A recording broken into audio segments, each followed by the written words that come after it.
두 번째 질문을 드리면은 사실은 크리스티앙 졸리부아를 제가 파리에서 따로 만났었는데 좀 사정이 지금 부르고뉴 지방에 사시거든요. 그래서 오늘 같이 원래 했으면 했는데 오늘 못 오시게 됐어요. 그렇지만 뭐 나중에 또 한국에서 같이 뵐 수 있는 자리가 꼭 있었으면 좋겠습니다. 근데 어떻게 두 분이 같이 작업을 하게 되셨고 어떻게 만나셨고 우정이 굉장히 아름다운 것 같아요. 왜냐면 몇 년째 지금 작업을 같이 하고 계시기 때문에 그런 걸 좀 여쭤볼게요. En fait, c'est une amie conteuse qui s'est dit un jour, me connaissant moi, le connaissant lui, eh bien, je vais les faire se rencontrer. Peut-être qu'ils ont des choses à se dire, à se partager. Et le premier soir, quand on s'est vu, on a été tout de suite dans une grande amitié, une grande écoute de l'autre, une espèce de passion, comme un couple. Hein. Voilà. Un coup de foudre. Un coup de foudre. Est-ce que ça s'appelle symbiose? Oui, alors la symbiose vient plutôt après sur le travail qu'on mène. Chimical, j'ai oublié le nom. Okay. Oui, c'est ça, absolument. Oui, dans une relation enfin, quasiment instinctive, quoi, où on sent chez l'autre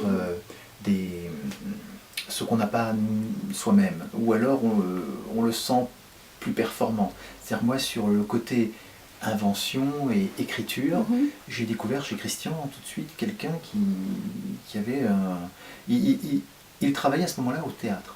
Il était comédien, il n'était pas écrivain, et c'était un comédien. Moi je me souviens de Christian, au début, montant sur la table pour imiter la poule. Oh oui. Et ça, c'était, pour moi, je voyais le personnage au travers de Christian. Donc vous voyez, ça c'était déjà une amitié drôlatique. Drôlate. Voilà. Moi j'étais dans le dessin, dans la capacité de restituer tous les univers, de les créer, de les développer, et d'inventer des histoires, parce que j'avais ce désir-là aussi. Et comme Christian était un auteur de théâtre, il m'a laissé toute la place de scénariste. En général, vous voyez qu'on a le schéma classique, c'est un écrivain qui écrit un texte, oui, c'est un peu... et ce texte est ensuite envoyé à un illustrateur. Les deux pas la parfois suite, ne se connaissent pas. Ici, c'est quand vous parliez de symbiose, c'est vraiment ça. C'est-à-dire qu'on a deux individus avec une richesse, avec des références différentes, un univers, un monde différent, et qui réussissent à se le partager et à améliorer, au fond, ce que l'autre parfois n'a pas.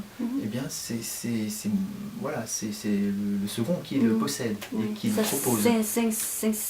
Interpénétration naturellement. Et voilà, ça demande aussi beaucoup de respect, beaucoup d'écoute, beaucoup de tolérance dans la façon de travailler ensemble, et de se dire parfois que l'autre peut avoir de meilleures idées que soi-même. Et ça, c'est très très intéressant. Vous voyez, donc c'est une richesse incroyable. On a 2 fois plus d'idées quand on travaille à deux. On est 2 fois plus critique. C'est donc 2 fois plus difficile. Mais quand on franchit ces difficultés-là, ça devient formidable. Et c'est vrai que c'est pas toujours évident, hein, quand on a voilà, une histoire comme celle-là, la prochaine, à poser. On n'est pas toujours d'accord sur la manière de dire, sur la manière d'agencer. On n'est pas toujours d'accord. Ah oui. Et alors, comment Alors, c'est par la discussion. Et puis on fait à manger ensemble, on ouvre une bonne bouteille, on fait un tour au jardin, on continue à discuter.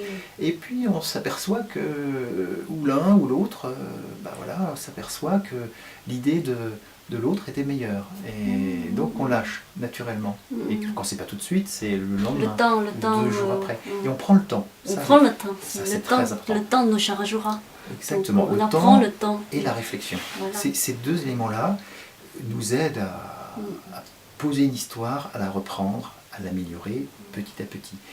Et en fait, l'intérêt de ce travail, c'est, au fond, il n'est que de rendre l'histoire la meilleure possible. C'est pas l'écrivain ou l'illustrateur qui bataille pour dire c'est mon idée qui va être placée. Non, c'est quelle idée va rendre l'histoire la plus passionnante. Et donc il faut l'admettre à un moment donné, au bout de quelques jours, eh bien c'est celle-là plutôt que voilà. Et chaque idée, je compare souvent, je dis souvent aux enfants, c'est un peu comme dans une vaste forêt. Il n'y a aucun chemin, il faut tailler un chemin là-dedans. Et créer une histoire, c'est ça. Tâtonnement, on cherche... Souvent, on ne sait pas d'où viennent les histoires et on ne sait pas où elles vont. Et donc on est à un moment précis d'une histoire à inventer. Et il faut en inventer le passé, il faut en inventer la suite.